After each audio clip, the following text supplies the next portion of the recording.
Hello friends, today our topic of discussion is transamination. This is an important topic of metabolism of amino acids and from examination point of view also it is very important.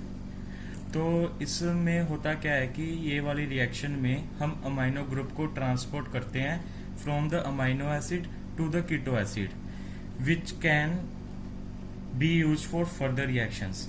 सो इसमें हम करते क्या है कि हमारे पास एक amino acid है, एक कीटो एसिड है.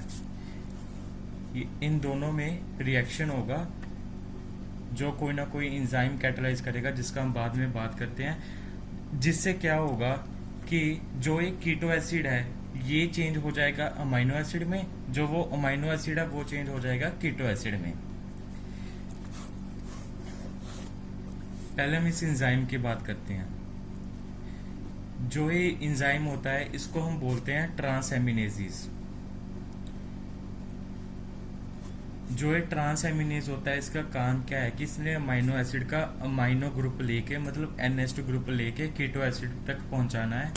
और इसमें बेसिकली जो हम कहते हैं ना कि कोएंजाइम जो इसको चाहिए होता है वो होता है pyridoxal फॉस्फेट, जिसको हम PLP कहते हैं, जो विटामिन B6 से ड्राइव्ड होता है. एक जो आपने कभी सुने भी होंगे लीवर फंक्शन टेस्ट में होता है SGOT, SGPT. जो ये एंजाइम्स होते हैं ये एक्चुअल में हम इसको AST और ALT बोलते हैं. ALT मतलब एलेनिन ट्रांसएमिनेस, AST मतलब अस्पार्टेट transaminase.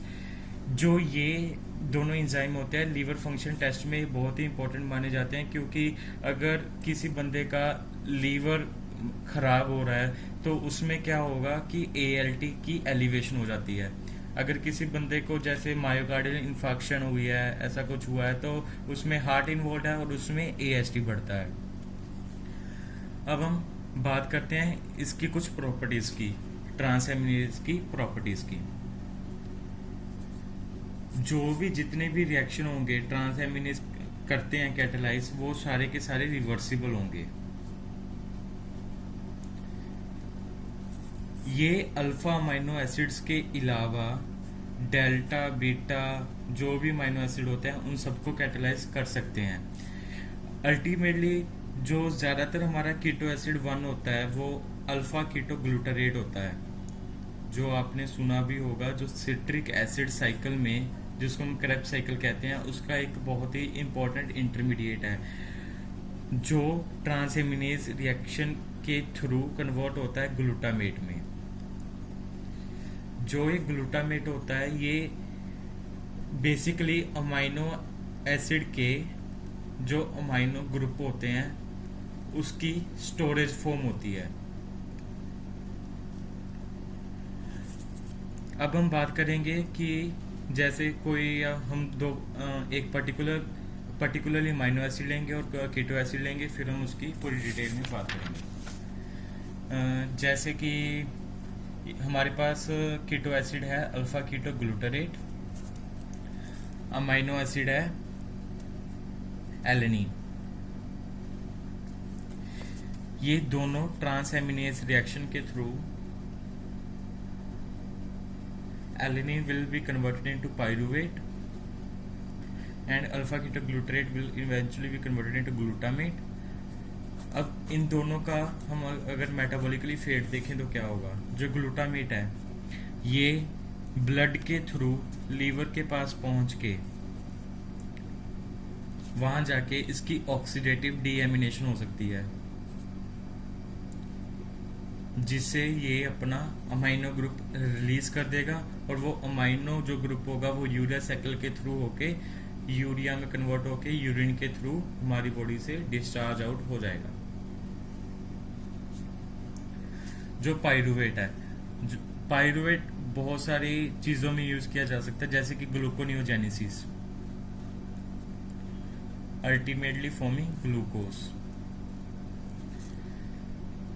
Pyruvate can be transformed into or transferred into Krebs cycle.